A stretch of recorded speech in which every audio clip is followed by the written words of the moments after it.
In this lesson, you will learn to state and apply the properties of similar polygons. Now we've talked about congruent shapes before, where congruent means that we have shapes that are identical, where the size is the same and the shape itself is also the same.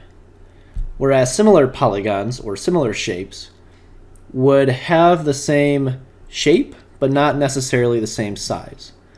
And that is our definition of similar, where they're identical but the size could be different. So for example, if you were to take a picture of someone, okay, the picture is obviously not the same size as the real person.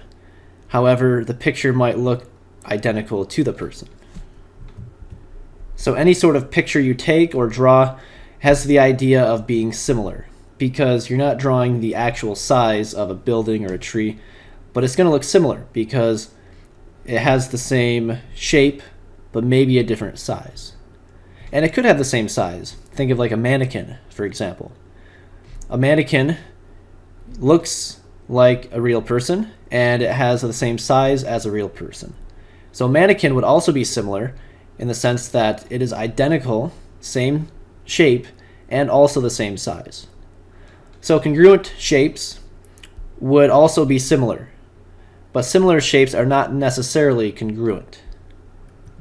Now to be similar, they must have vertices that can be paired so that the corresponding angles are congruent and the corresponding sides are proportional. So for example, here we see two polygons where they're identical, but they are different sizes. Now for them to be truly similar, every corresponding angle would need to be congruent. So this angle, angle S right here, would be congruent to angle O right there. So if that is 70 degrees, then this angle right there must also be 70 degrees. So this is 70. And then angle P corresponds with angle L, so those would be congruent. Angle Q would correspond with angle M, so those would be congruent. And then angle R would correspond with angle N, so those would have to be congruent as well. So the angles need to be congruent, and in addition, to be similar, the sides need to be proportional. What that means is that if I were to take two corresponding sides, so the 4 and the 8, for example, and I take 4 divided by 8, I'm going to get the fraction of 1/2. This ratio must be true for every corresponding side. So if I take the 6 and the 12, which are corresponding, and I take the 6 divided by 12, I need to also get 1/2. And in this case, I do. And then same thing with the 8 and the 16. If I take 8 divided by 16, because those are corresponding sides, the fraction must also equal 1/2. If these ratios are the same for each pair of corresponding sides, we say that the shape is proportional. And so all the sides need to be proportional and the angles need to be congruent in order for the two polygons to be similar. So looking at the same picture, we have what's called a scale factor, and the scale factor is only going to be true if the two shapes are similar. So the shapes are similar, we can use this symbol to show that they are similar. So this symbol right here, in between the PQRS and LMNO, is the symbol for similar. Notice that this symbol is the symbol that is used for congruent as well. For congruent, we had an equal sign and that little squiggly line above it. So for similar, all we have is the squiggly line.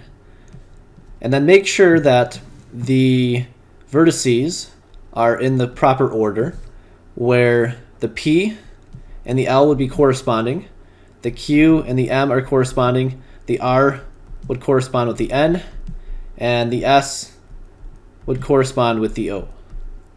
So the order does make a difference in the sense that the first letter for the first shape would have to correspond with the first letter of the other shape.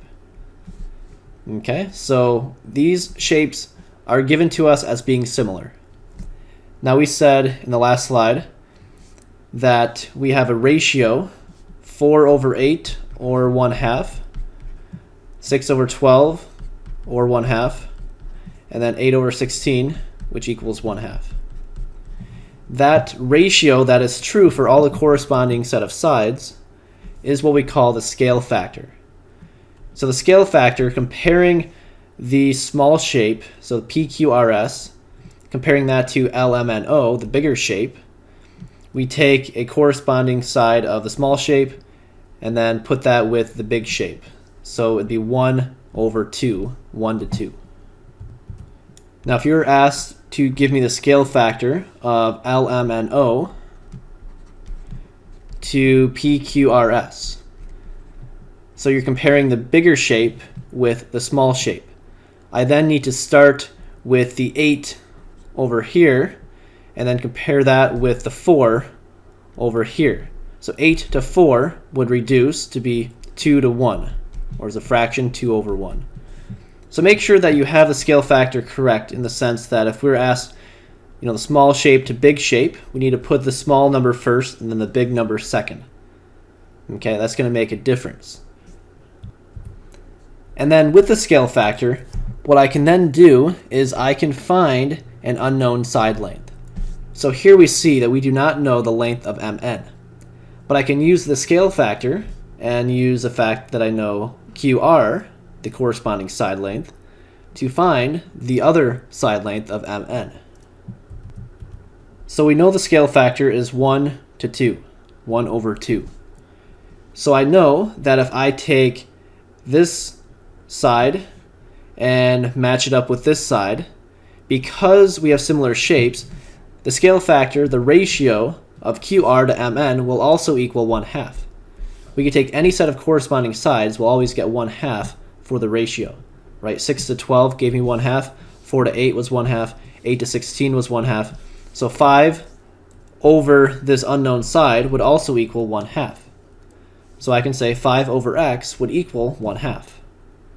So using the scale factor, I now have an equation where I can now cross multiply to solve for x. So I have 1 times x equals 5 times 2. So x would equal 5 times 2, which would be 10. So this side length of MN would equal 10. And that concludes our lesson for today. We will see you next time.